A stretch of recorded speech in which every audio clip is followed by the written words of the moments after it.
So now we know that it's our responsibility to share the gospel. We want to get people to Jesus because we're his ambassadors.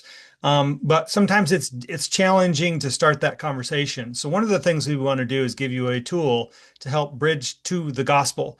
And sometimes it's helpful for us to be a little vulnerable and to share our testimonies. But to do that, again, we want to put most of the emphasis on sharing the gospel. So we want to be able to share our testimonies very briefly so that we can get to the gospel. So we're looking at about 15 to 30 seconds. And so to do that, we're going to give you a framework to simply share your testimony. First thing we're going to do is we're going to look back. Then we're going to look to the gospel that saved us. Jesus came, he died, he rose again, and then our life in Christ. And so to do that, we're going to start the conversation by asking, or by simply stating, there was a time in my life. And then we're going to come up with two or three words that might describe our life before Christ. So, for example, we might say, I suffered from anxiety, or I was selfish. Um, and so come up with two or three words. There was a time in my life where I had a lot of anxiety in my life and I was very selfish, so very self-centered. But then I heard the gospel. Jesus came, he died, he rose again. And so I know that I've been forgiven of my sins and now I'm a follower of Jesus.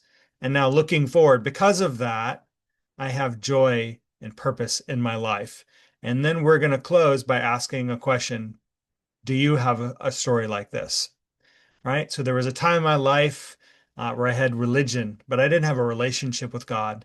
But then I heard the gospel that God loved me, that Jesus came, he died for my sins and rose again from the grave. And when I became a follower of his, now I have experienced true religion and a true relationship with God because of that.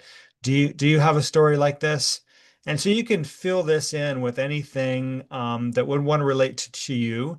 And for some of us, maybe you came to faith as a child and you don't have that before story. And that's okay. Just think of general words that describe anybody who's in lostness, anybody who's separated from God. But then get more specific as to now your life in Christ is this. And so we also want to try to relate to the person that we're talking to.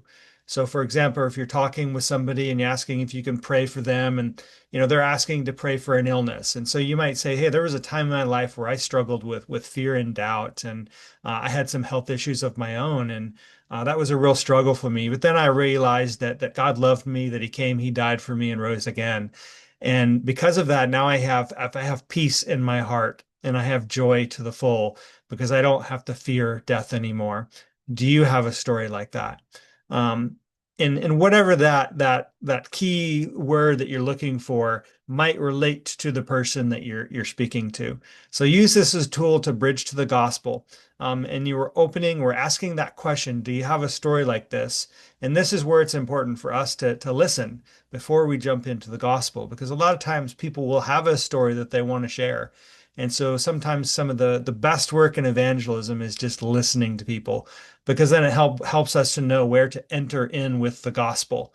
And that's going to be our next the next thing is just asking them a simple story or a simple question.